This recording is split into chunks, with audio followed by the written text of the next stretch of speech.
Hey, how you doing?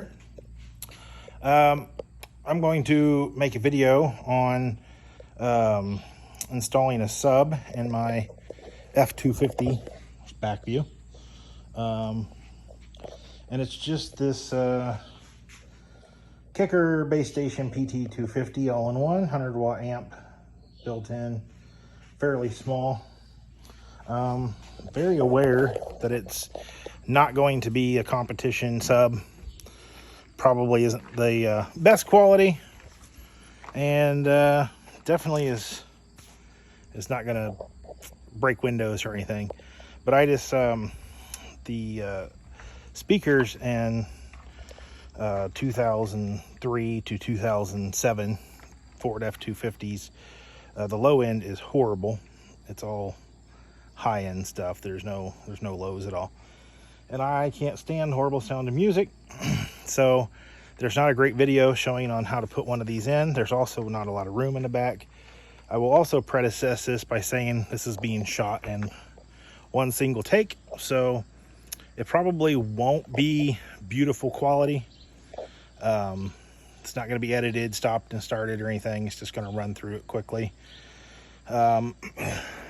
I do have an aftermarket head unit in, but I still chose not to use the RCA cables to run to the sub outs and hookups for that, because honestly it was just a lot more difficult and a lot more wiring, trying to be ran back and forth under the edges.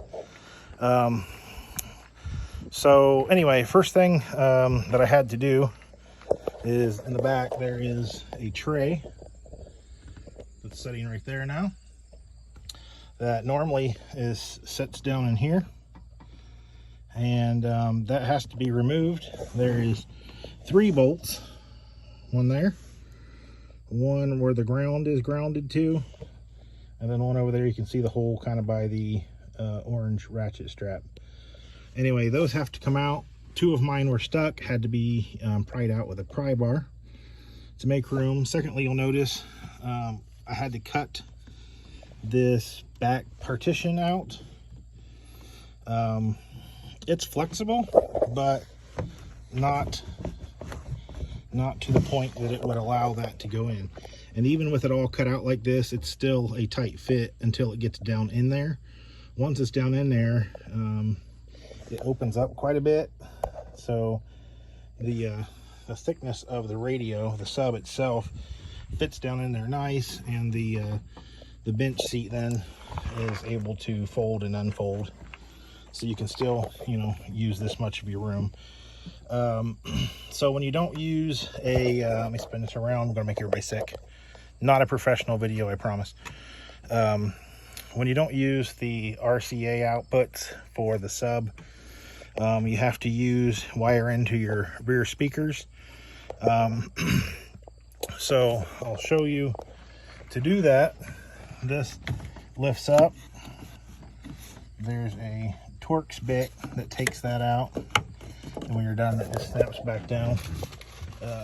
Give me a second here. Like I said, this is not going to be stellar camera work. It's a Torx bit. Some people probably know this. It's a T50 Torx bit. Removes that pretty easy. It pulls down. You got to remove the weather seal off of this down here, and then you have to take up this trim piece here, and then this whole piece just pops off. You can use a tool or just usually reach up and it'll start popping off pretty easy. Anyway, once that's down, 5.5 I believe it is millimeter screws hold in the speaker, and then you just splice into the speaker wire with the white wire there. And I just ran it out the bottom of where the seat belt comes out, so it doesn't cut or rub and cut it and short it out. Nobody needs any fire issues any more than these trucks already have issues on their own. Anyway, and then it's the same thing on the other side.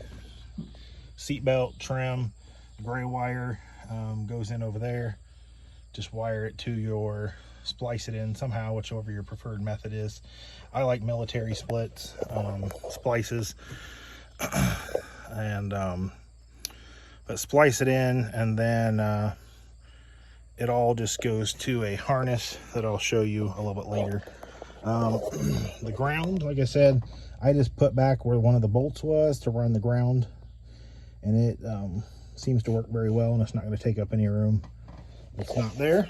The power wire that goes to the battery, I just ran under this here, and then it will be covered by the trim piece. It runs up under this piece of trim here. Let me walk around. It's going to be not a professional video, like I said. Then it comes out, obviously, you can see it. Runs here. I contemplated taking the fuse box out, and there's 4 pass-through wires that go through the firewall for stuff like this. I did pull the fuse box out and look at it.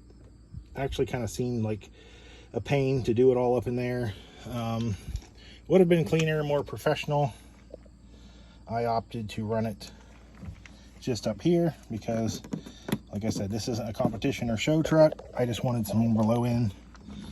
I then pushed it behind here. I ran some electrical tape around this area that's being pinched in here as to help prevent it from cutting and sparking. And then this, it just passes through kind of the fender, and then it goes up. I'll show you.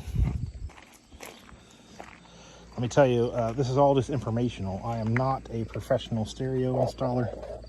But I mean, see, these are the 4 wires that pass through. Everybody that has a 6.0 Ford knows what those are. Probably could do it better than me. Anyway, the wire just comes out here, and I screwed it in here. Yes, I need to remove the corrosion from that. I'm actually getting new batteries, so wasn't a big deal. But anyway, you splice on just a round like ring attachment, and then it screws in just fine from there. And that's all actually the wiring you have to do. There is a sub level or a base level that I chose because I don't have upfitter switches or trailer brake. This will go up in here, and so I chose to run it through there.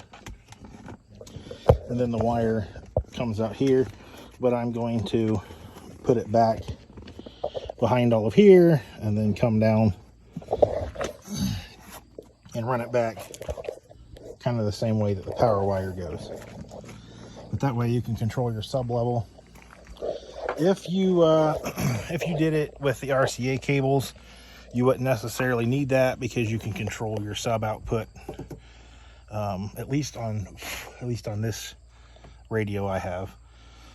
But then all the wires will be hid, and I'll drop this back. I had it all hooked up just because obviously, you know, you want to test it before you button everything up and see that it does or doesn't work. I'll show you. It's nice and easy because it's all just a wiring harness. So it just literally plugs in to the bottom, and then that black line is for the remote base control, and that is it. But that will tuck down nicely behind the seat.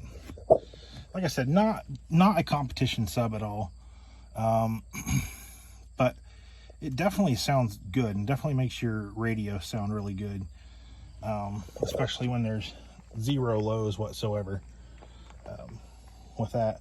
So this will fit behind the seat of a 250 with a little modification. Some people don't want to do that. They don't want to modify their truck like that, which is fine, but that's how I did it. There's that's like brief. I watched a lot of other videos, and I'm like, man, I wish they would have showed this better or that better or whatever the case. But that's a general synopsis. I got to button it back up. I'm not going to get in my truck and be like, man, listen to this bass, because like me, most people watch these videos on their phone, and you can't hear the bass on a phone anyway. If you were in your car, or if you're watching it on YouTube on Roku through your Bose system, you might be able to hear it, but it still doesn't tell you what the sub in the truck sounds like. It just tells you what your speaker in the house sounds like. So I'm not going to play any music. Also saves me from copyright stuff. Anyway, yeah, that's it in a nutshell. Comment if you have any questions about it or anything that I didn't cover or show, and be happy to answer them best I can. Like I said, I'm definitely not a professional car installation person, so this is all for info purposes only. Anyway, yeah, like and subscribe if you want. I'm not famous, so do or don't. Either way, I'd love it if you did, though. Anyway, peace.